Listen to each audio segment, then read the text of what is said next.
your time, please. Now, I was having quite a few chats recently with a lot of people, and it seems like this time of the year, everybody's depressed or sad or, just unhappy with their physical state, their mental state, their emotional state. Um, they're letting themselves go, they're pigging out, they're not visiting family because they listen to this bullshit mandate, things of that nature. And if you are depressed, if you are sad, if you are unhappy with how you look or feel or are, good. You should be fucking unhappy because you shouldn't settle. Now, everybody's, for some reason, we're in the society deal to where, like, fat shaming is bad. Telling people, oh yeah, it's going to be okay when it's not, is a thing. And at the end of the day, you should be unhappy. You shouldn't settle. And you should look at yourself and stop dwelling on the fucking problem and ask yourself, okay, how can we find a solution to this? Start focusing on the solution. You're unhappy with how you look. Okay, eat better. I just had this, and the reason that brings this up is I had a conversation with a good friend of mine yesterday, and he said, hey, can you give me some words of wisdom? And I did not know his situation. I was like, hey, I don't know your situation. I don't know, why you're down and out. I don't know. Feel free to express it. He didn't. And I took it as, okay, well, and I told him at the end of the day, when I first met you, you were doing nothing but growing. That's all you were doing. And I don't mean physically. I mean, like, he started his own business, came in with his dad and helped his dad carry on his dad's legacy and built onto it. And he's still doing it. And every compliment I gave him, he was just shutting it down. I said, see, there's your problem. It's like you're hard on you're very hard on yourself, and you should be hard on yourself. But give yourself credit when credit's due. Like I said, I don't know your situation, but at the end of the day, when I first met you, you were doing nothing but growing. And you still are growing. The only difference is now you stop growing in this particular area, okay?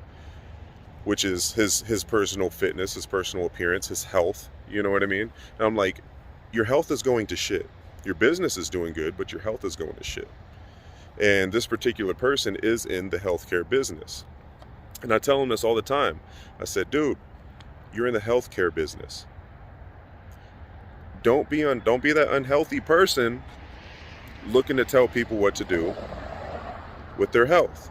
You know what I mean? It's like a personal trainer that looks like he needs a personal trainer.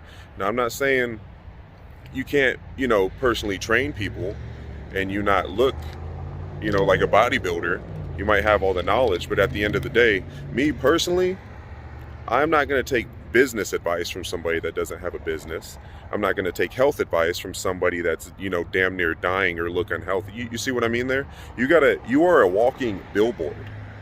You know what I mean? So at the end of the day, the moral of the story is here. If you're unhappy with where you are, good. Because emotion will trigger emotion. And that's what this is all about. Emotion will trigger emotion. So if you're sad, fix it. If you're mad about something, fix it. If you're a piece of shit mentally, emotionally, physically, financially, fix it. And it's not gonna get fixed until you start making action. You can sit around and mope and be sad all fucking day, all day long. You can be sad, but you're gonna keep being sad until you act on it.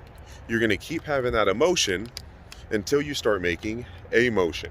And that's basically the topic of the story here. That's the moral of the story. And I learned this also from a good friend of mine, Joel Gowana, amazing trainer. And it's just one of those things where you got to take that in consideration, man. You should be hard on yourself. When people are telling you it's going to be okay and it's not going to be okay, cut that motherfucker off. That's not your friend. This goes back to the inner bitch and the inner beast. And that's the same with friends. You got bitch friends and you got beast friends. Now the bitch friends are going to tell you, oh man, it's going to be okay. Yeah, you'll be all right. Just keep doing what you're doing. Obviously what you're doing ain't working. Okay? That's your bitch friend. Now your beast friend is going to be like, dude, what the fuck are you crying about? You know what I mean? You're looking like shit because you're doing shit. You're doing shit. You know what I mean? Your life is shit, your diet shit, all the above is shit. So how are you gonna end up looking? You're gonna look like shit, right? All right. Well, this is what we gotta do. Let's fix this. Boom, action. Your friends act. Friends act. So maybe it's your lifestyle. Maybe it's your environment. Maybe it's the people around you. Maybe it's the people you surround yourself with. Sometimes you go out of your way to spend time with people that really aren't worth your time. We all have a certain amount of energy in this life. Let's not waste it doing dumb shit.